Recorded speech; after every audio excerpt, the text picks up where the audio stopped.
Começa agora o Meia Pantufa.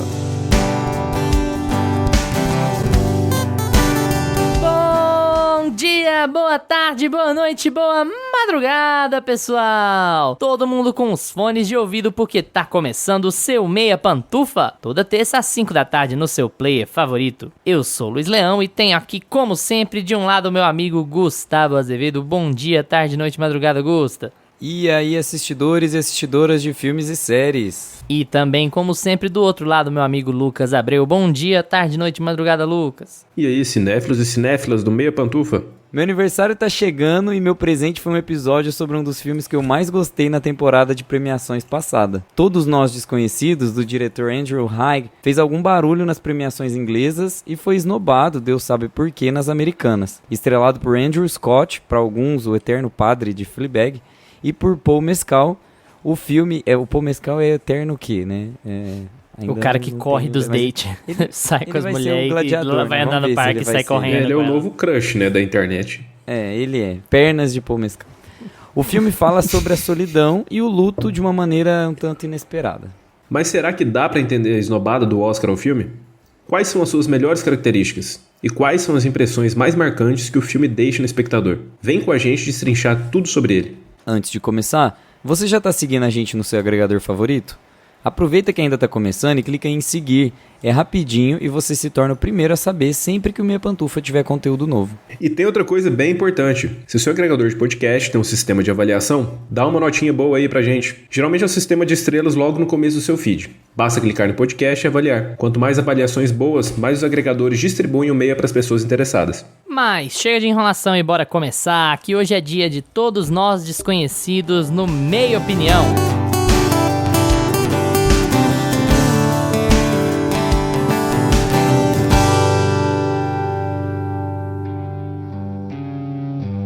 Meia Opinião.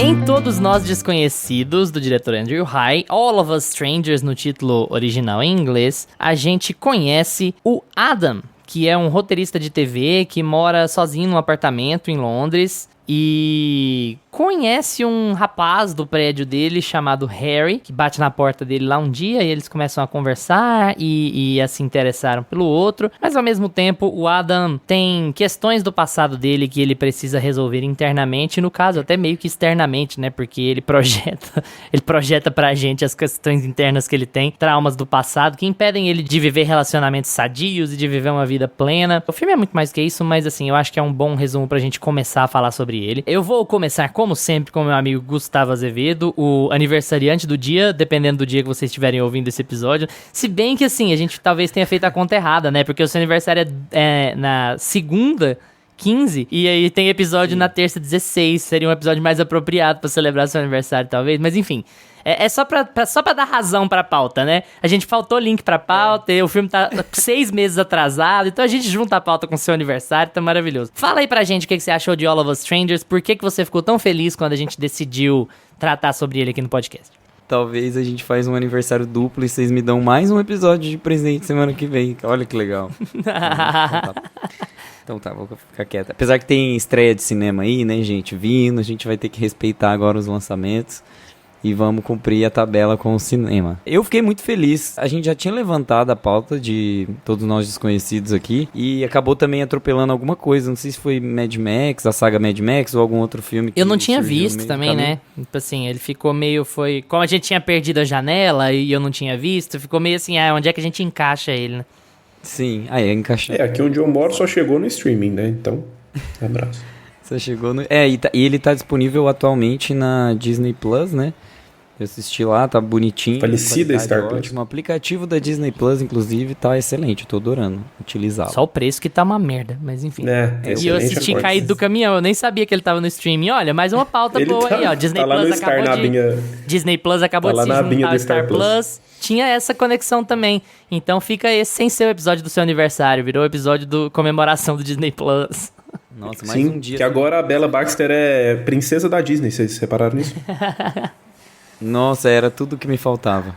Mas apesar que dependendo da ótica é legal, né? Vamos voltar pra pauta.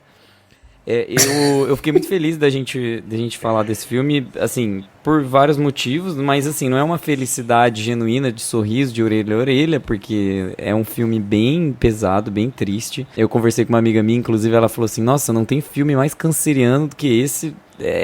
Você precisa falar disso no seu aniversário, porque tem essa coisa do canceriano ser dramático, né, e ser triste e tal, e chorão, e nesse caso veio aí, porque esse filme realmente ele tem uma melancolia eterna, né, ele começa melancólico, a primeira cena é o personagem do Adam, né, o personagem do Andrew Scott, o Adam, olhando pra frente, com bloqueio criativo, sem saber o que ele vai fazer da vida, aquela coisa meio assim, pra qual caminho eu vou trilhar, passa muitas coisas na cabeça dele, assim, uma folha em branco na frente, ele olhando ali pro computador, então ele decide explorar o passado dele. E aí, quando ele vai explorar o passado dele, ele cai numa análise meio terapêutica, assim, com os próprios pais, né? Ele vai fazer uma regressão, análise ali com os pais dele, que já faleceram, a gente sabe desde o começo do filme, a gente sabe no trailer que os pais dele estão mortos, os pais dele não existem. E ele tá ali tentando curar as feridas dele por meio dessa conversa com os pais. É engraçado ver que ele tá tentando se superar sozinho, mas com a imagem que os pais têm até, sei lá, os pouquíssimos anos de vida que ele teve. E isso pra mim é muito pessoal, assim, né? Eu acho que esse podcast vai ser o que eu vou mais conseguir, assim, falar sobre mim, porque por isso que eu fiquei feliz de assistir esse filme e falar aqui na pauta, porque é como se você estivesse vendo um personagem que não teve a oportunidade de fazer o que ele precisava fazer, que é sair do armário, conversar com os pais dele, ter conversas francas com a família, né, se abrir, engolir seco quando alguém dá uma resposta torta. Ele não teve essa oportunidade, então você vai acompanhar o ponto de vista dele, de como os pais dele poderiam ter reagido a partir de uma visão romantizada que ele tem da vida. E é muito bonito o filme, porque ele faz essa regressão ali com os pais para entender, né, toda essa constelação, esse efeito psicanalítico de entender quem é ele por meio da imagem que ele tinha dos pais. E ao mesmo tempo ele tá se encontrando com esse cara que é o Harry, interpretado pelo Paul Mescal, que é um cara que é mais qualquer outro cara, né? Um cara ali padrão do prédio, que mora sozinho, que ele pode ou não ter atração física. E ele só que mora no centro acadêmico da Federal, ele já jubilou 3 matérias. Então é o perfil ele total. É um largado, né? Famoso largado. E aí tem toda essa interação dos dois, né? De como ele vai se relacionar afetivamente com outro cara, depois de aparentemente ter já tido relações com várias outras pessoas, né? Tipo assim, os dois são gays assumidos, têm a sua vida, têm a sua profissão, são, abre aspas, fecha aspas, realizados, né? Eles moram num puta de um prédio com uma vista foda pra Londres. Eles moram em Londres, né? E assim, eles têm uma vida individualmente falando muito boa, muito ok ali e tal. Só que tá faltando alguma coisa, né? Então eles estão sempre, principalmente o personagem principal, que é o Adam, sempre fazendo essa busca pra saber se ele tá no caminho certo, pra saber se ele pode confirmar, ele tenta confirmar com os pais o relacionamento novo dele, e aí ele fica nessa coisa assim toda. Pra resumir, agora só pra quebrar um pouco o gelo, é o ghost gay, ou se você preferir, é o sexto sentido gay. Então assim, ele tem... Entregou legal. Ele tem essa Entregou pegada legal, assim, você pegou legal. Você, que inclusive no contexto do filme, pegou legal, é o que eles fazem mesmo. O Paul Mescal e Andrew Scott. Falei que você entregou legal, né? Foi o filme inteiro.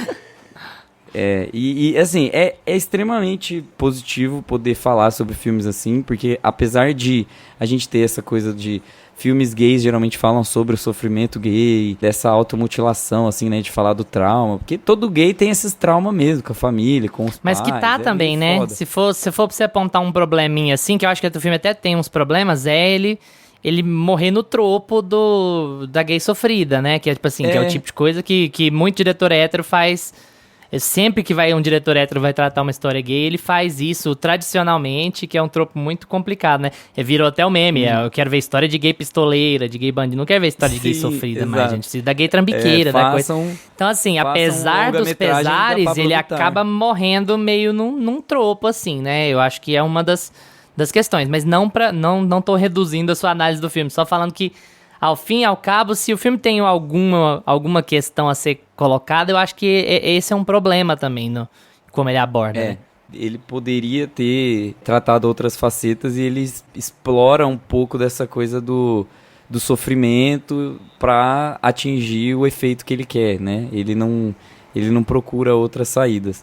Mas eu achei, assim, no fim das contas, ele tem... Eu também acho que vale a pena a gente abrir depois por alguns problemas, mas eu acho que no fim das contas ele é um filme... Ele busca se provar por meio do conceito e da estética. Então, ele tem um aparato estético e ele tem um reforço de história que ele vai se autoafirmando, né? Então, o filme é lento, o filme ele é bem pautado nos diálogos, ele não tem motivação de te criar expectativa para onde ele tá te levando, ele não busca fazer isso. A trilha sonora às vezes brinca com isso, mas em geral ele não fica costurando a história dele para te manipular, sabe? Ele vai contando os blocos e ele chega onde ele quer da forma com que ele consegue chegar, assim, de uma forma bem satisfatória. Você entende o propósito do filme no final dele. Então, assim, tô extremamente feliz de a gente poder falar desse filme, quero abrir para outras discussões também, mas no final eu fico com uma sensação muito positiva. Assisti ele 2 vezes, chorei as 2. E podemos falar de filmes gays mais positivos. Talvez semana que vem, que é meu aniversário. Quem sabe? Na semana que vem a gente fala de Madagascar, Gusta. Madagascar. A gente tinha uma professora aqui na faculdade que quando a gente foi falar de filmes, ela gostava de filmes em geral, né? E aí ela foi falar que o Madagascar era gay. E ela surtou nessa, falou assim, não, gente, Madagascar é um filme gay. Porque é tipo... Aquele leão com aquela zebra, gente. Leão com a zebra é gay. Do nada. Talvez tenha. E aí é um filme gay mais pra cima, assim. Mas e aí, Lucas? Realmente. Ai, gente. Eles rolando no mato lá quando eles chegam no Madagascar. Filmes que você não sabia que eram gays, mas são gays. Vamos fazer essa lista. Eu acho que o Gusta matou. Acho que o Gusta matou bem aí o filme. Eu acho que ele aposta muito no seu visual. Eu acho que essa é a principal característica desse filme, porque eu acho que quando ele vai pro roteiro é onde ele tem mais problemas. Porque eu acho que ele aposta muito assim no seu visual e nisso ele acerta muito bem. Você vê que o filme tá bem dirigido, tá bem editado, que ele tem o seu estilo próprio e o diretor brinca muito com isso, em todas as cenas que o Adam ou tá com os pais ou tá com o Paul Mescal, com o Harry, que ele tá conhecendo, você vê uma mudança na fotografia em alguns momentos. Algumas vezes essa mudança é mais sutil, algumas vezes ela é mais abrupta. Então você vê o diretor brincando muito assim com a estilização no filme. E eu acho que o filme ele chama muito mais atenção pelo visual e pelos atores. Mas uma coisa que me incomodou um pouco foi... Eu não acho nem ele... Eu não diria nem que ele é um filme lento, porque eu não sinto ele como um filme lento, demorado. Mas eu sinto ele meio desinteressante, assim, em algumas partes, e principalmente quando envolve o casal. Eu acho que eles começam bem e depois meio que... Eu acho que começa e termina bem, mas eu acho que o desenvolvimento ali fica meio maçante. Vai ficando muito na mesma, mas eu adoro as partes que ele tá com os pais. Eu acho que é onde o filme se desenvolve mais, e é onde a gente conhece mais o personagem, onde a gente vê mais de quem é o Adam, do que ele imagina, do que ele queria, do que ele fica idealizando, né, que seria tudo aquilo ali. Eu acho que através dessas idealizações dele, dessas viagens que ele vai tendo, dessas conversas com os pais, é onde a gente vai conhecendo mais o personagem, sem necessariamente o filme ter que ficar explicando coisas da vida dele pra gente. A gente vai pescando essas coisas. Nada tá mastigadinho ali. O que eu mais gosto no filme são essas cenas justamente por isso. É onde você vai conhecendo o personagem através dos diálogos, através das interações que ele tem ali e das idealizações dele, não através de diálogos expositivos ou de o filme precisar ficar te explicando esse tipo de coisa. Eu gostei do filme, mas o meio dele, assim, a meiota do filme, eu acho que foi o que me deixou mais... não sei, eu tive a impressão de que a história não tava indo muito pra frente em alguns momentos. E aí chegou aquele final e eu fiquei... Será se foi legal? Mas no fim eu gostei. No fim eu acabei gostando desse final. E eu acho o filme até bem original. Eu acho que ele conseguiu fazer uma coisa que já foi feita de uma maneira que te pega de surpresa, sabe? Acho que ninguém... Até certo ponto do filme, pelo menos, eu acho que ninguém imagina, né, que o filme vai terminar daquela forma ali até determinado momento. E então o filme conseguiu me surpreender, assim, conseguiu ter um final surpreendente pra mim, que por mais que é um tropo que já foi usado em outros filmes bem conhecidos, ele ainda consegue te surpreender. O diretor consegue... É aquela coisa, né, do diretor pegar uma coisa que já é muito usada no cinema, mas usar de uma forma que ele ainda vai conseguir fazer aquilo funcionar. Eu acho que o filme consegue fazer isso. Eu acho ele muito contido, isso falando de um aspecto positivo. Eu acho o filme, muito contido. Eu acho ele um pouco curto demais, assim. Talvez algumas coisas merecessem melhor desenvolvimento ali dentro. E nisso eu tô com o Lucas, especialmente com relação à relação.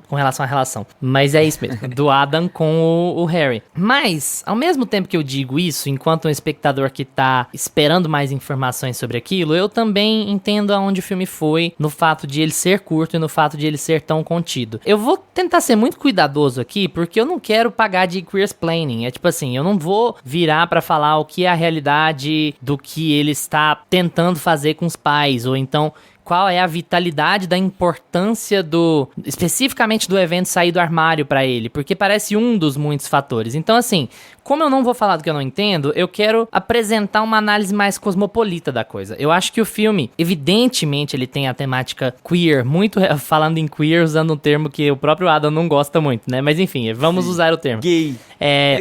Gay. É gay, gente.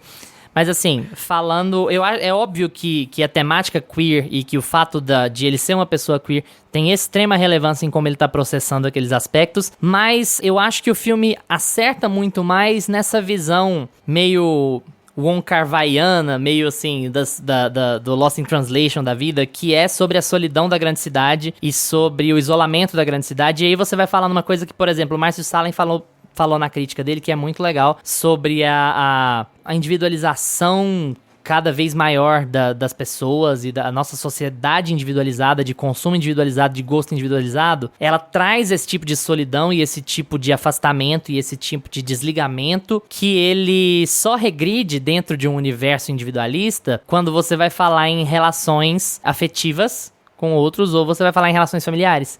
Então você tem uma pessoa muito sozinha, não importa nesse quesito, nesse aspecto cosmopolita, não importa a orientação sexual do Adam, mas você tem uma cultura da grande cidade, do isolamento, do cara que tem um sucesso financeiro, não é rico, mas ele tem estabilidade financeira fazendo o que ele faz. Acho que até o Lucas apontou, ele mora num bom apartamento, o prédio é legal, a vista é incrível. Não é rico, mas não passa apuro por dinheiro. A discussão fica muito mais sobre a solidão das grandes cidades e sobre como essa solidão, essa depressão e esse fato de você não ser capaz de lidar com os traumas porque você não tem uma estrutura social de amigos e de ambiente em volta de você que vai fazer você lidar com aquilo, faz com que você regrida para as coisas que as únicas coisas que esse mundo individualista permitem que te garanta segurança, que é a família e é o relacionamento afetivo. E aí ele vai fazendo essas coisas mesmo sem tê-las, né?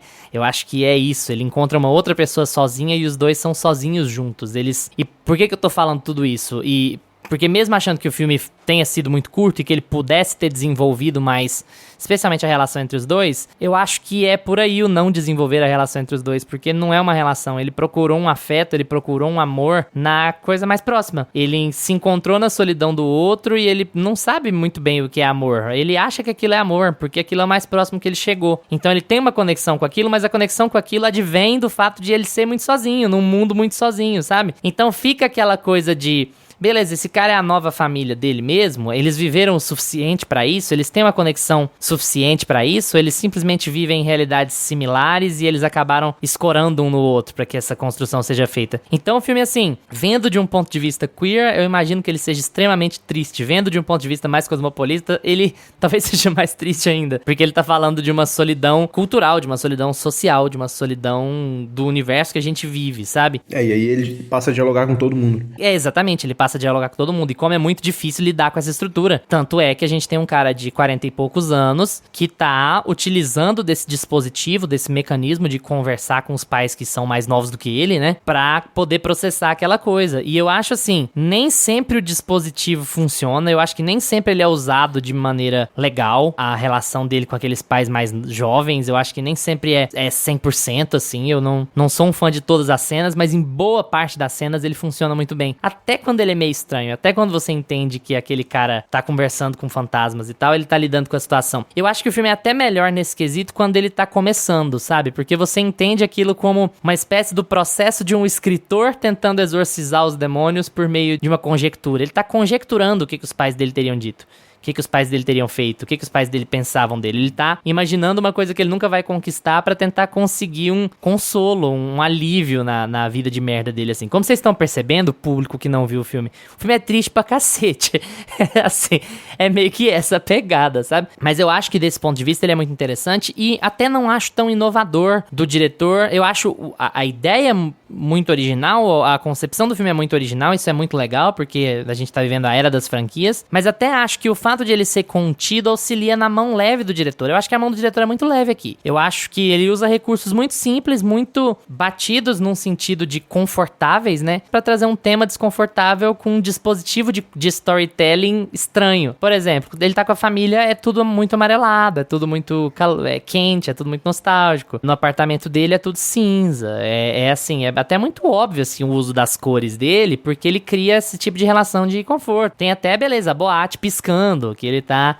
que as duas coisas estão se misturando, que os dois mundos dele estão se misturando, e na boate tudo pisca, e fica aquela música que é pra ser meio animadinha de boate, mas tá falando sobre suicídio, sabe? Ela já tá estruturando o que vai vir pela frente. Então, assim, eu acho que o fato de o filme ser muito contido e muito curto joga a favor dele, mesmo que a gente, enquanto espectador, acabe o filme pensando assim, nossa, mas eu acho que teria sido legal ver ele ter mais conversas com o Harry, sabe? Ver ele e o Harry conversarem mais, se abrirem mais um pro outro, a gente descobrir mais coisas deles, assim, da conexão deles, da relação deles. Então, ao mesmo tempo que eu sinto um pouco de falta disso, eu entendo o porquê não foi feito. Então, no fim das contas, eu acho que é um recurso razoável, sabe? De contar a história. E acaba que você se envolve com aquela história pela solidão desses personagens, que é muito palatável pra gente, né? Muito acessível pra gente. Eu acho que além do visual, que a gente elogiou bastante, né, o filme acerta muito nesse debate que ele propõe sobre a solidão, sobre o estilo de vida moderno, né, e onde, principalmente o personagem do Adam, né, como a vida dele foi parar naquele ponto e o único recurso que ele começa a encontrar é viajar na sua própria cabeça, nas suas próprias... criar memórias, né, na sua cabeça e para tentar lidar com aquela solidão interna dele, sendo que ele não consegue acabar com aquilo externamente. Eu acho que o filme ele consegue trabalhar isso muito bem. Eu não sei se ficou claro aqui o que eu quis dizer, mas eu acho que o filme realmente consegue pegar nesse ponto muito bem. O ponto que eu falo que eu não gosto muito do desenvolvimento ali no meio do filme é justamente no relacionamento dos dois. Eu acho que o relacionamento, ele meio que começa, você não sente ele se desenvolver muito, de repente a gente já tem aquele final ali. Então eu acho que talvez seria resolvido com o que o Luiz falou, né, que um tempo ali um pouquinho maior e tudo mais, mas enfim, acho que em termos de todos os debates, de apresentar pra gente quem é o Adam, de falar sobre a solidão dele, sobre os traumas dele, de saber tratar essas questões assim, até com certa delicadeza, para o filme não se tornar só sobre esse sofrimento de um homem gay solitário, mas sim sobre a solidão que ele tá sentindo e o que ele tá fazendo para lidar com aquilo. Eu acho que o filme faz isso muito bem. E outra coisa, antes de passar pro Gusto, assim, é que eu acho que é essencial e que não foi dito ainda. Foi dito por cima, mas assim, que a gente deveria focar. Eu acho que se a gente for falar sobre premiações e tal, falar em retrospecto é fácil, né? Mas a grande esnobada de verdade, assim, é o Andrew Scott, porque o trabalho do Andrew Scott aqui é brilhante, é brilhante como ele carrega o filme. E eu acho legal, assim, do ponto de vista de alguém que gosta muito do Andrew Scott, porque... eu conheci o Andrew Scott muito porra louca. Eu conheci o Andrew Scott de Moriarty, do Sherlock. E depois ele tá de padre de Fleabag, que é uma comédia. Então, assim, você tem uma visão do Andrew Scott que é geralmente muito maníaca, ou no próprio Fleabag é muito bêbado. Ele é descolado, né? Ele é o legalzão e tal. E o Andrew Scott, você vai ver o Andrew Scott da entrevista e ele tá muito mais pra Adam do que pra padre do Fleabag. Muito mais. Quando ele tá falando, quando ele tá comentando sobre os trabalhos dele e tal, ele parece um cara muito mais contido, parece um cara, assim, que tem formação de teatro, sabe? Um cara super culto, super não sei o quê. Então, mas é legal ver ele atuando de forma mais contida, de forma mais restrita, como esse cara meio problemático, meio tímido, assim, sabe? Porque é o tipo de coisa que não foi o que fez ele famoso mundialmente. Então é bom ver. E, assim, nesse quesito, até acho que dá um banho no Paul Mescal no filme, assim. Apesar de, literalmente, o Paul Mescal é que dá o banho nele. Eu acho que o Paul Mescal tá muito aquém aqui. No After Sun ele tá incrível. Aqui eu acho que ele tá ok, assim. Ele tá operante. Porque o Andrew Scott toma o filme pra ele. Pelo menos é a impressão que eu tenho, assim. Não sei se Gustavo Azevedo concorda. O Andrew Scott, ele tem mais tempo de tela também, né? O Paul Mescal é um ator muito bom. Eu acho que ele também não tem muito texto. Ele fala pouco, ele observa mais a vida do Adam. O Harry observa muito mais o Adam.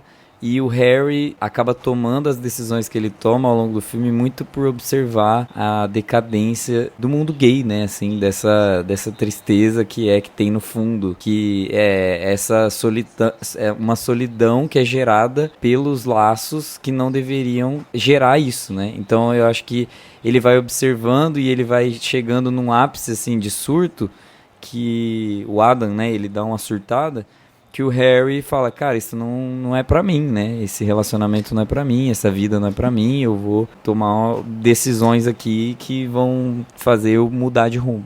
Né? Mas eu acho que o Harry até fala a melhor fala com relação a essa visão que eu tô dizendo sobre o queer e o cosmopolita, sobre a discussão de nicho e a discussão geral, que é ele falar assim, essa distância sempre esteve lá, foi só quando foi colocar, o sair do armário foi importante porque a gente colocou o rótulo pra falar, então era isso. Então o filme tá todo fazendo um argumento de que, tipo assim, a gente vive num mundo contemporâneo, se tem homofóbicos, os homofóbicos não cagam na nossa cabeça mais, do jeito que eles cagariam na sua época e tal, não sei o quê. Mas e aí, por que a gente continua se sentindo deslocado? Por que a gente continua se sentindo uma merda? Por que a gente continua se sentindo sozinho? Então, assim, essa solidão, nesse sentido é que eu tô falando sobre a experiência ser cosmopolita. É a experiência queer que causa esse isolamento, ou esse isolamento é porque você tá lidando com pessoas que são diferentes? Não é que eles são diferentes do padrão enquanto orientação sexual, eles são diferentes do padrão enquanto diferentes do padrão. Então, quem nasceu primeiro, o ovo ou a galinha? O que causa essa solidão? A solidão é inerente à coisa. Porque a gente vive num mundo de maior aceitação hoje do que vivia 40 anos atrás, mas a gente continua na merda. A gente e os dois personagens, sabe? Por quê? O que causa isso, né? Eu acho que a discussão vai muito por esse lado e ali ela fica muito interessante, sabe? Ela trata disso. Eu tô acompanhando você fazer essa discussão, mas eu entendo como ponto de encontro entre, quando a gente fala, né, que as experiências individuais, elas se transformam em experiências universais, e isso é transcrito na arte, quando a gente consegue enxergar isso num filme, quer dizer que o cara conseguiu fazer tudo, porque você está se identificando, né, isso é muito legal. Sim. Só que ao mesmo Mas tempo, não minimizando a experiência queer da recorte, situação, né? eu acho que ao mesmo tempo, apesar de a gente conseguir se identificar muito e de você conseguir colocar qualquer espectador ali para entender o que é estar na mente de uma pessoa, de um cara gay que saiu do armário, que ainda não saiu para os pais, porque os pais morreram e não teve tempo e tudo mais, ele tá tratando de uma individualidade muito específica e ele quer falar sobre aquele tema de uma forma mais profunda, né? E aí talvez seja por isso que vocês estranham bastante a falta de construção de relação que o filme estabelece. Eu acho que no fim das contas, ele usa o fato das pessoas gays e dos homens gays padrão não constituírem relações como algo dado. Tipo assim, esse relacionamento ele não está se desenvolvendo porque ele não vai se desenvolver. Ele não está feito, ele não está sobre ele não está sob bases sólidas para ser desenvolvido. Então, existe um trauma que precisa ser curado antes para depois ser construído um relacionamento. Então eu acho que ele coloca não é à toa que o filme trabalha em paralelo. É uma cena com os pais e uma cena com o cara. Uma cena com os pais e uma cena com o cara. Então ele vai criando esse paralelo entre, enquanto não se resolver essa questão, você não vai conseguir entender o que é. Você não vai conseguir saber se você ama ele, se ele é seu namorado ou não, se ele é apenas um rapaz. Cara, esse filme é tão pessoal pra mim que é muito bizarro. A frase, ele é o rapaz que você conheceu, aquele era um belo de um rapaz, aquele era um rapaz bonito. Tipo, véi, por que não chama de namorado? Por que o pai não chamou o cara que ele namora de namorado? Faltou uma validação. Então, enquanto não tem uma validação da família, não existe um relacionamento. Ele não sabe se ele pode chamar de namoro ou não. Mas não foi porque então, ele não chamou? Essa cena em específico, não foi porque ele não chamou? Não é tipo assim, ele não tá conjecturando... Porque nessa visão, ele tá conjecturando um pai respeitoso. Nessa visão. Isso o pai dele achou... o pai é até muito mais do que a mãe, né? O pai, nessa cena... Assistam de novo essa cena. Quando ele fala que ele é um cara bem legal. Aí a mãe dele olha e fala assim, e ela pergunta alguma coisa pra ele. Ele fala, ele é meu namorado, a gente pode chamar de meu namorado? Aí o pai dele fica puto lá atrás. O pai dele não gosta de ouvir a palavra. E ele vê, e ele percebe, ele sentiu que aquilo ali criou uma tensão. Então o fato dele ter medo de falar pro pai e pra mãe que ele tem um namorado, não facilita a construção de relacionamento que ele tem do outro lado. lado. Eu acho que eu misturei a ordem lembra, das falas. Foi isso. Isso não está acontecendo no passado e no presente. Isso está acontecendo ao mesmo tempo. Então, ele está se relacionando com o cara, né? O Harry e o Adam estão se relacionando ao mesmo tempo que que o Adam está tendo essa conversa com os pais. Então, é muito importante, ela é a questão central do filme. Ela é o que vai resolver o filme, é ele resolver a questão da sexualidade dele com o passado dele, né? Dentro da cabeça dele. E aí, pra mim, é frustrante, porque quando ele consegue, e é frustrante pra todo mundo, quando ele consegue, quando você acha que ele conseguiu, acontecem outras coisas que puxam ele pra trás, né? E aí vai criar outro... É muito desesperador, porque é como se ele não tivesse saída, é como se aquela lógica individualizante, né? De você se defender, de você fazer as coisas por você mesmo... E foda-se o mundo, não te levassem pra lugar nenhum. No fim das contas, as pessoas não vão te dar satisfação, né? Pelo que elas estão passando e quais são as consequências de você na vida dela. Então, o cara chega lá no final, ele olha pra tudo aquilo que ele construiu, ele acabou de se resolver, ele teve um insight maravilhoso, doido da cabeça, varrido, entrou na casa lá, invadiu, vazão de propriedade privada e deitou numa cama suja, cheia de provavelmente... grama, foi formiga, de ácaros, bactérias. Ácaros e bactérias. Voltou iluminado, achando que tinha resolvido tudo, e aí tudo desmorona na cabeça dele de novo. Então... Mas tem outra coisa, amigo, tem um outro aspecto que eu acho que tem que ser levado em consideração aí, que é o seguinte, você falou, quando ele acredita que ele resolveu aquilo, ele vai atrás e aí ele toma outra bomba porque era tarde demais, né? Mas assim, é bom lembrar que ele não resolveu aquilo, né? Tudo aquilo é interno. Então, tipo assim, eu acho que é mais deprimente ainda, porque é tudo conjectura. O resolver, no caso, a cena de resolução, que a gente sente o alívio dele, ele é um alívio imaginado, porque ele tá, para investir na relação, ele precisa acreditar que ele conseguiria a aceitação dos pais, como você disse. Então, toda aquela aceitação dos pais, ela é da cabeça dele. Ele tá supondo, ele falou, eu preciso supor que os meus pais me aceitariam como eu sou, porque a alternativa, o supor que eles não me aceitariam, é demais pra lidar. Então, eu preciso supor que eles me aceitariam pra eu conseguir seguir em frente, pra eu conseguir abraçar uma outra relação e tal, mas nada daquilo tá rolando, e aí é isso que é mais foda, assim. Desenvolvimento de personagem, porque não é só imaginário, ele tem um poder psicológico pro personagem, então acaba que dentro do roteiro, aquilo tudo tem uma força de tração dentro da história. Você começa com um personagem abandonado, olhando uma página em branco, e você tem a construção de uma história familiar dentro da cabeça dele, que se resolve. Você tem um arco, e aí a gente pode entrar também no roteiro se vocês quiserem, mas a gente tem um arco desenhado, por mais que ele seja onírico, né? Ele tem um tom sonho, assim. Ele tem um desfecho, ele tem um começo, um meio e um fim. Ele tem o encontro com o pai, jovem na frente do mercado, do bar.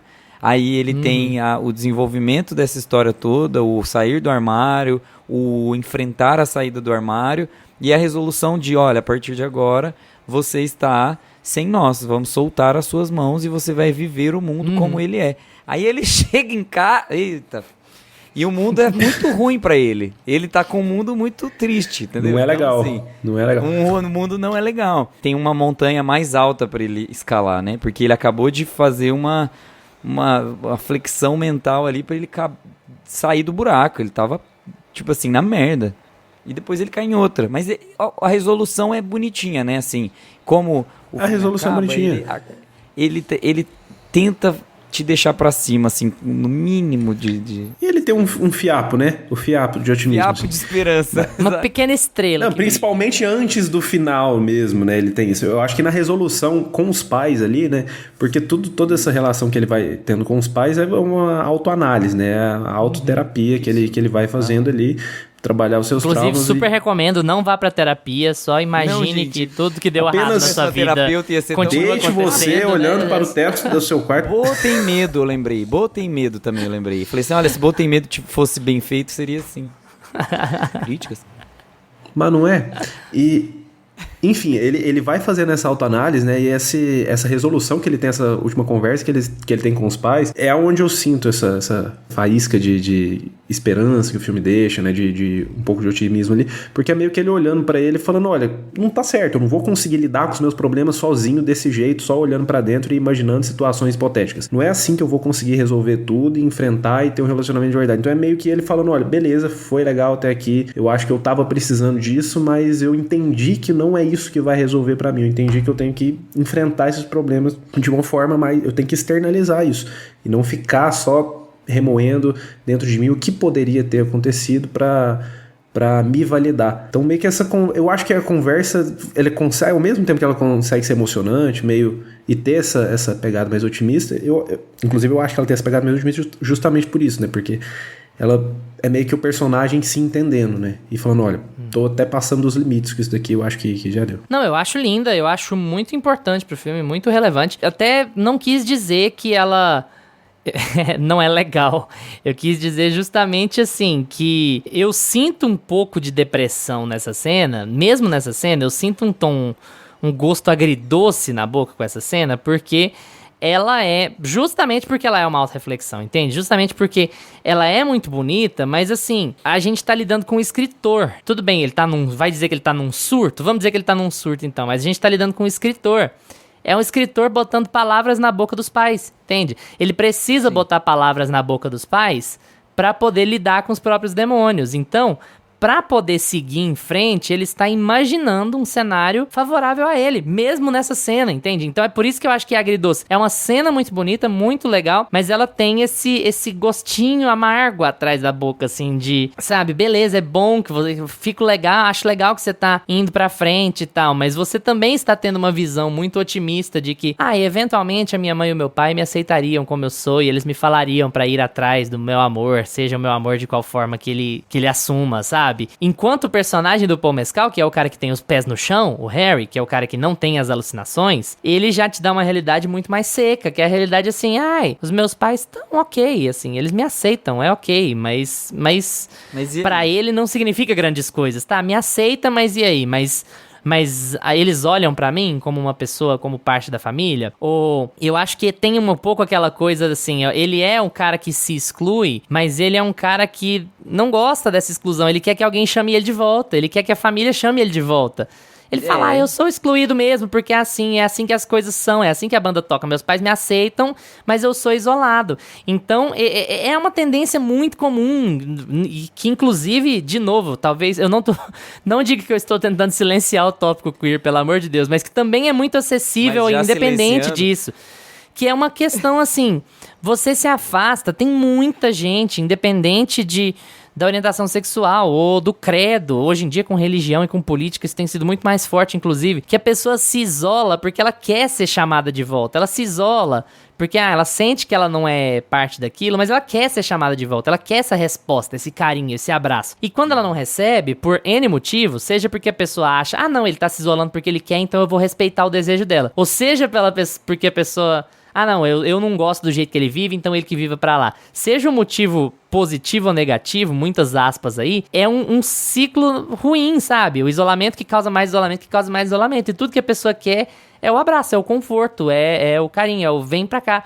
E é isso que o Andrew Scott tá buscando, sabe? Ele tá buscando essa aceitação incondicional dos pais, ao ponto de botar palavras na boca dos pais mortos, porque ele não tem outra alternativa se não lidar com isso, sabe? Então o filme todo, mesmo quando ele é muito positivo, ele tem um tom muito negativo, é muito ruim isso, no sentido de aperto no peito, sabe? Enquanto filme, enquanto apreciação da obra, não, ótimo, mas no sentido do aperto do peito, você fica...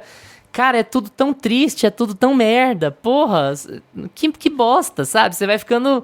pra baixo mesmo quando é bonitinho, legal. Você fica pra baixo, sabe? Isso que você falou de Meu comparação Deus. entre... O Luiz vai ficando pra baixo e o Augusto. Mas olha que legal. O contraponto foi muito bom.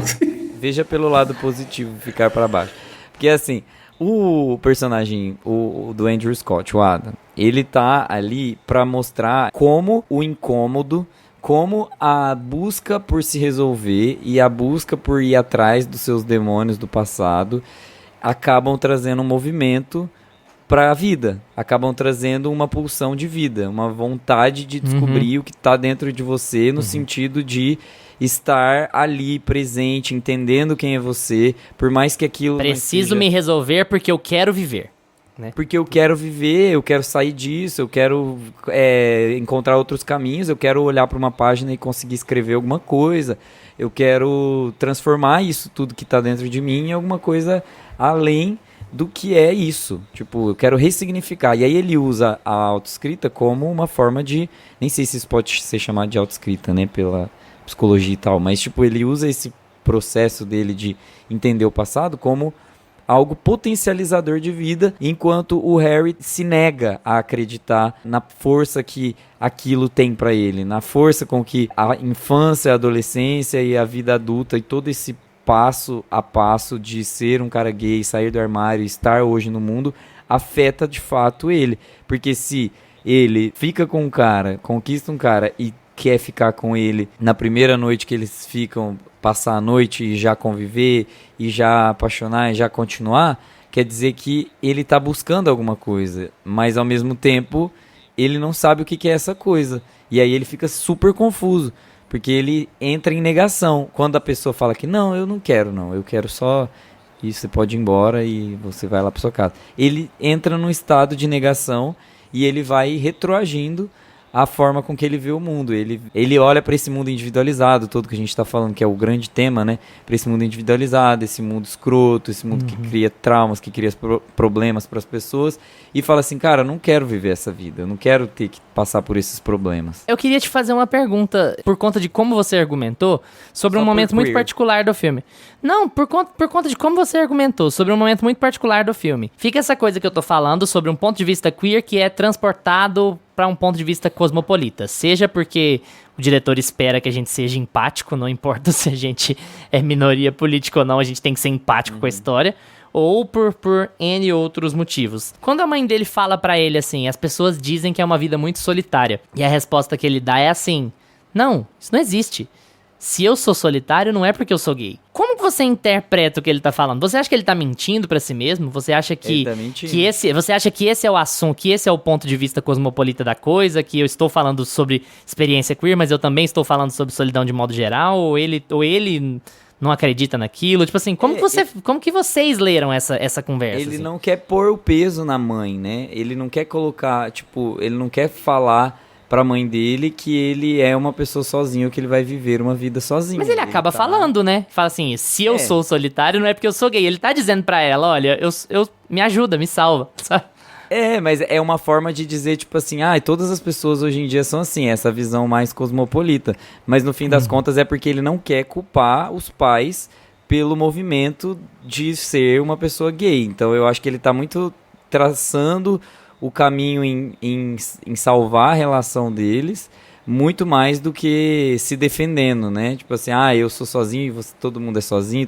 A mãe dele e o pai dele não são sozinhos. Eles estão casados e eles estão vivendo a vida deles. Então é como se ele não quisesse deixar a marca da solidão nas costas dos pais. Tanto é que ele fica tentando... O filme todo é ele tentando deixar os pais em paz, assim, né? Paz em paz. Deixar os pais em paz. Em paz. Porque ele quer dar essa sensação pros pais dele que tá tudo bem. E que ele só precisa de vez em quando revisitar os pais. De que só no Natal ele quer encontrar com eles. Então, assim, no fim das contas, eu tô bem. Só essa parte minha que não tá bem resolvida. Só isso aqui de vocês que não tá certo em mim. Então, ele vai voltando naquele tópico pra tentar salvar os pais, né? Tipo assim, não, vocês foram muito bens em tudo. Tipo assim, é uma pessoa tão insegura que ele tá tentando salvar o ego dos pais mortos, ao invés de se salvar, né? Exato. Faz sentido. É isso, ele tá tipo assim, cara, vocês me deixaram memórias incríveis, olha a nossa foto de Natal aqui, o tanto que eu tava feliz, corta ele triste pra caralho. E ele tem essas memórias tipo assim, feitas na cabeça dele de que os pais trouxeram conforto, cuidado, carinho, uma iluminação alegre, amarela, mas ao mesmo tempo ele precisa voltar lá só pra resolver isso aqui, ó. Gente, vocês fizeram isso aqui errado, mas tá tudo bem também, porque a minha mãe perdeu o olho no acidente e eu não pude ver ela, então eu sou culpado por isso. Ele se culpa, então ele não quer fazer mal pra mãe. Então vai virando esse jogo de culpa, né? De meias culpas. E acaba que os pais não querem ferir ele e ele não quer ferir os pais. Só que no fim das contas tá tudo acontecendo na cabeça dele, né? Então não adianta nada. Então não adianta. Não, adiantou, porque como eu disse, no final do filme ele sai, ele tem uma jornada de descoberta muito boa, assim. Eu achei que o filme dá um desenvolvimento pro Adam num sentido positivo. Se você analisar que se você tirar todo o resto... Se você tirar o contexto, exatamente. Ele é um final positivo pro personagem do Adam, porque ele consegue se redimir com todo mundo. Todos os personagens principais são tratados de uma forma positiva, por mais que todos estejam na merda. Lucas, quer acrescentar? Não, eu tive uma leitura um pouco mais parecida com a sua, Luiz, do que com a do Gustavo. Nessa cena aí específica, né, que a gente começou a abordar aqui.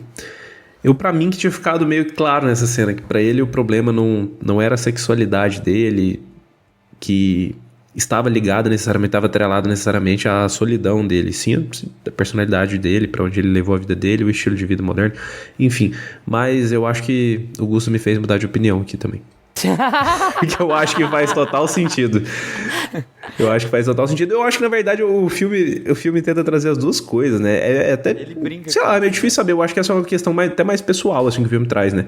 Sim. Porque você pode olhar e achar que ele tá mentindo pra si mesmo, você pode olhar e achar que ele tá falando a verdade, porque eu acho que as duas coisas vão fazer sentido, assim, dentro do personagem. Eu acho que o filme, ele também toma esse cuidado, sabe? Olha, ele não é solitário só porque ele é gay. Ele é solitário apesar dele ser gay. Eu acho que o filme faz um pouco disso também, em alguns momentos. Mas eu acho que tem isso também que o Gusta falou sobre essa questão de uma vida de um cara gay, padrão, branco, que tem um certo nível de dinheiro e tal, de você ter o estereótipo dessa vida solitária, sabe? Você ter o estereótipo dessa vida de... Sou feminadinho. Que tem um certo dinheiro... A academia até domingo agora, Gusta, pelo amor de Deus. Ações. Tá super padrão, tá no caminho da excessiva padronização. Mas enfim, o filme trata sobre esse assunto até aborda essa coisa desse estereótipo, né? Desse gay padrão, branco, classe média, que ganha algum dinheiro e que não suporta a vida no interior e vai pra cidade grande porque a vida da cidade grande é ativa, porque ele precisa de atividade, porque ele precisa de barulho, porque ele não suporta o silêncio. É literalmente o que acontece ali com o Paul Mescal, mas que o silêncio sempre vem. Então, o filme tá abordando sobre esse aspecto também. Eu acho que isso é muito legal, porque ele usa desses estereótipos, ele até verbaliza, né? Quando o pai dele fala, não, eu sempre soube que você era gay, porque você nunca conseguiu pegar uma bola, não conseguiu jogar uma bola de futebol longe. Então, assim, ele até fala, você tá me tratando como um clichê e tal. Então, ele tá abordando certos tipos de clichê também pra contar essa história. Mas ela também é muito empática. Você sente muita empatia pela história pelo aspecto da solidão, porque o movimento da cidade grande ou da juventude, o que quer que seja, ele passa, né? É aquela coisa, assim, não quero que o programa fique depressivo, mas é aquela coisa meio assim, você tem 900 amigos, mas aí na hora que você precisa de verdade, você tem 1, 2. E se você tiver sorte, se você construir boas relações, é assim. Porque meio que a vida é assim, especialmente num lugar grande, né? Em que todo mundo é formiguinha. Então o filme trata desses aspectos, eu acho que ele trata sobre um ponto de vista queer, sobre um fio condutor queer, mas de forma muito... Como ele trata de forma muito concisa e de forma muito cuidadosa, ele consegue fazer com que você empatize por todos os aspectos, mesmo aqueles aspectos que você é incapaz de viver. Que você, enquanto pessoa hétero, é incapaz de saber o que significa pra um cara gay sair do armário pra uma família e sem ter a menor ideia de qual vai ser a reação deles. Sair do armário pros seus amigos e como você vai viver e tal. Então o filme, eu acho que o grande mérito dele é passear bem por esse terreno arenoso, esse terreno complicado de fazer com que essas histórias todas se conectem, que você sinta essa capacidade de empatizar, mesmo que você seja incapaz de entender o que aquilo significa de verdade se você não viver aquela experiência, sabe? Então, nesse sentido, eu sei que eu tô repetindo muito isso, mas eu tô insistindo muito nessa experiência mais geral da coisa, porque o filme faz isso muito bem, e sem abrir mão de se vender como um filme queer, sem querer... Ele não é um filme queer envergonhado, ele, muito pelo contrário, beleza, a experiência de um cara gay e tal, mas vem cá, acompanha aqui que você vai ver o que tá acontecendo e você vai ser capaz de empatizar com isso aqui com muita tranquilidade, com muita facilidade, né? Eu queria até ajudar a endossar seu argumento, porque é o seguinte, tipo, quando você vê lá o Andrew Scott e o Paul Mescal juntos num filme gay, e eles estão lá beijando e transando. Você acha, a primeira leitura que passa é que vai ser um queerbait, que vai ser um filme Pink Money. Tipo, todo viado vai querer assistir esse filme, porque quem não gostaria de ver o Andrew Scott e Paul Mescal, que foi assim que eu comecei assistindo, basicamente. Se esse foi o objetivo do filme, eles provavelmente atingiram. E aí tem o segundo objetivo que o Luiz acabou de falar, tipo, assistam o filme, porque o filme ele trata de temas universais também. Você vai se identificar com o filme, apesar dele estar tratando de um tema muito específico de duas gay padrão que vivem num apartamento caro em Londres. Então, isso pra mim é o auge de uma construção de narrativa, um roteiro forte, né? Apesar dos furos e dos probleminhas que o Lucas comentou por cima e não falou. Queria saber. Ele falou que não gostou muito e que queria comentar sobre o roteiro. Não, eu comentei sobre o desenvolvimento do casal, do relacionamento deles. Eu acho que fica muito jogado assim no meio do filme, sabe? E assim, acaba fazendo um certo... É compreensível, dado o final, né, que o Harry tem, mas eu acho que o filme meio que só joga ali a gente vê eles se conhecendo e tudo acontece muito rápido, sabe? E parece que aquele relacionamento já tem uma importância muito grande pra ele. E eu não gostei da maneira como o casal... Que mostra. Eles usam uma montagem pra mostrar que eles estão se desenvolvendo, né? Tipo, montagem assistindo aí TV, depois toca montagem. uma mostrando o dia a dia deles ali. 2 minutos, amores forever. E eu acho isso que aí até me tirou podia ter dado um pouco mais de conflito geracional na coisa, né? Porque isso é abordado no filme, não é como se não existisse. O fato de Andrew Scott ser... O filme trata o Andrew Scott como um cara um bocado mais velho do que o Paul Mescal. Nem sei se é tanto assim, mas é um pouco. Então eu acho que poderia ter alguma coisinha ali mais sobre... Um pouco mais, já que a gente tá falando sobre a experiência queer e o filme não se esconder da experiência queer... Ter um pouco mais sobre como aquelas duas pessoas enxergam o que é essa experiência, que seja de sair do armário, que seja de ser solteiro numa cidade grande, que seja de festa, de não sei o quê, sabe? Eu acho que poderia ter um pouquinho mais ali pra você se ambientar mais, pra você até sentir mais por aquelas pessoas, né? Eu acho que nesse sentido fica muito, faz a montagem aí do relacionamento pra você ver que essas pessoas estão se dando bem, que eles estão juntos e vambora pra outros tópicos e tal. Acaba que você tem uma sensação de que a família... ela é um bocado mais importante do que o cara, e quando você chega no final do filme, você fica meio, então, peraí. Mas e o exatamente. peso, né? Inclusive o Harry, o final do Harry, eu acho que não tem tanto peso, a gente sente muito mais pelo Adam perceber aquilo ali e enxergar a realidade, ver o que aconteceu, do que pelo personagem do Harry. A gente não sente a perda do Harry. Vamos entrar? Não spoiler? Tá difícil de falar sem entregar. Nossa, é muito difícil. Quem chegou até aqui? Isso, né? É difícil a dor do parto. Então, daqui pra frente, pessoal, a gente vai entregar todo o plot twist do filme. Daqui pra frente, então, tirando a frase que eu acabei de falar uns minutos atrás, aqui eu vou... Enfim, cara, eu acho que o grande problema do roteiro do filme, que eu falo do desenvolvimento do casal, é justamente no personagem do Harry, porque a gente comentou, né, que eles se conhecem ali, 2 minutinhos, tem aquela montagem e tal, e aí eu acho que isso atrapalha muito lá no final do filme, porque eu não consegui sentir tanta falta, assim, do personagem do Harry. Você não consegue sentir o peso, assim, da morte dele. Você sente pelo Adam chegar naquilo ali e ver que, finalmente, quando ele tá se organizando ali na cabeça dele, tentando resolver os seus traumas, ele não vai conseguir ter aquela pessoa, ele não vai conseguir ter aquele relacionamento, e ele enxerga que tudo aquilo ali foi uma mentira. Então você sente muito a perda do Adam, mas você não sente pelo personagem do Harry. O personagem do Harry, eu achei que ele ficou meio jogado, assim, sabe? Eu acho que... nesse sentido, eu até falei do Andrew Scott engolir o filme. Eu acho que nisso você vai concordar comigo, né? Você até tem a sensação do Andrew Scott engolir o filme porque o Paul Mescal poderia ter tido um pouco mais de desenvolvimento. Você poderia conhecer um pouco mais sobre aquele cara e tal. Você vê que a última cena dele vivo que você tem é na casa, sabe? Você não tem nenhuma discussão pós aquilo, você não tem nenhum encontro pós aquilo. Ele foge da casa lá e ele morre off-screen. É meio, né? Sabe uma coisa que veio na minha cabeça quando eu tava assistindo pela segunda vez? Eu fiquei me perguntando se o Adam realmente conheceu o Harry, se o Harry realmente... Eu também fiquei pensando nisso, se ele conheceu o Harry vivo. Leitura... Eu não fiquei na dúvida também. Eu acho que conheceu, mas pra mim que a única cena que eles se encontram vivo é quando o Harry bate na porta dele, no começo do filme, e o Adam não deixa ele entrar. E depois o Adam criou todo o resto, né? Ele criou todo o resto. Porque ele tá com a mesma roupa, ele tá ali com a garrafa ali do lado, parece que o corpo dele já tá fedendo. Então tem todos esses detalhezinhos, assim.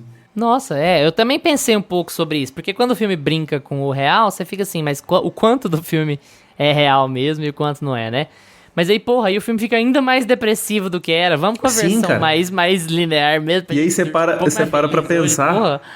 Quando o Harry bate na porta dele, meio que ele dá a entender, você volta naquele diálogo, ele dá a entender que, tipo, ó, eu preciso estar com alguém. Que ele se matou naquela noite, né?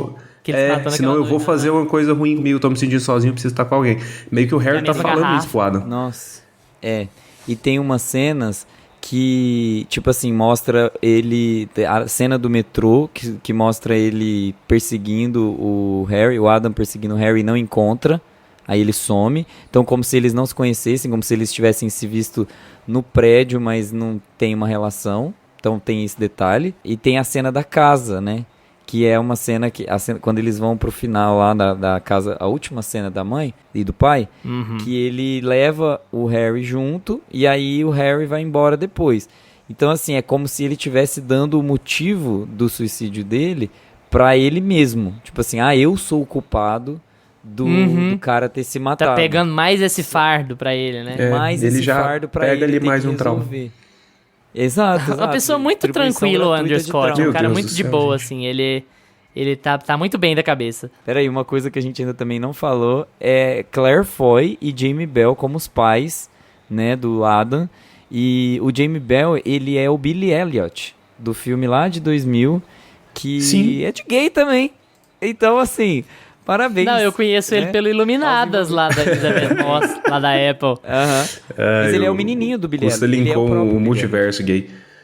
Multiverso gay. A gente vai agora... Gladiador agora vai ter o Pedro Pascal.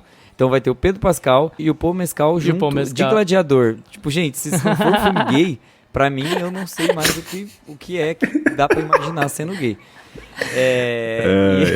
Tomara que seja, porque a ideia de um Gladiador 2, ela já me dá uma coceira lá no âmago do ser. Vai ser tipo Spartacus, assim, que sabe? Se fosse um filme gay, eu já ia nossa, pelo menos é um filme gay, ó, sabe? Pelo menos tem um público-alvo, né? Eles definiram. Mas assim, eu acho os pais ali, né? Os personagens, eles não têm nome. Mas eu acho muito legal a atuação deles, é muito, muito bonito, assim. Eu gosto bastante. Aquele sotaque pesado, né? Aquela coisa assim, forte do interior, que tá preocupada mesmo com a integridade, a honra da família. É muito, transparece, assim, é muito legal como os personagens sabem o que estão fazendo. E como eles são jovens, no final das contas, eles são moleques cuidando de uma criança. E aí no final das contas, eles acabam se preocupando mais com a própria morte do que tudo, né? Tipo assim, nossa, foi rápido, como que foi? E eles se tornam as crianças no final, né?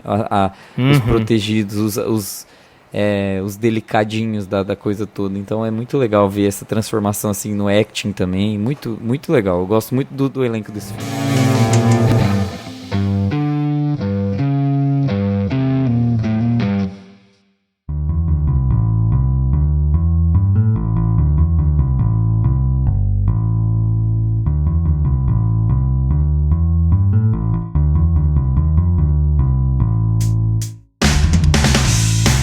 E agora com vocês, já assistiram Todos Nós Desconhecidos? Gostaram? Não assistiram ainda, mas ficaram com vontade? Vamos estender essa conversa no Instagram ou Twitter, @meiapantufa, que a gente responde tudo que aparece por lá. E aí, Gusta, fizemos jus ao seu aniversário?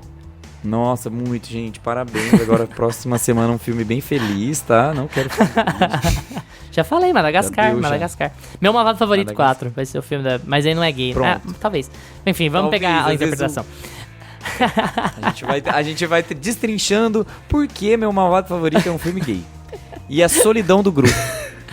Meu amigo, tem canal no YouTube que ganha uma grana fazendo essas coisas aí, ó. Por que filme tal é gay? E aí vai fazendo umas loucuras. E a gente perdendo espaço, né?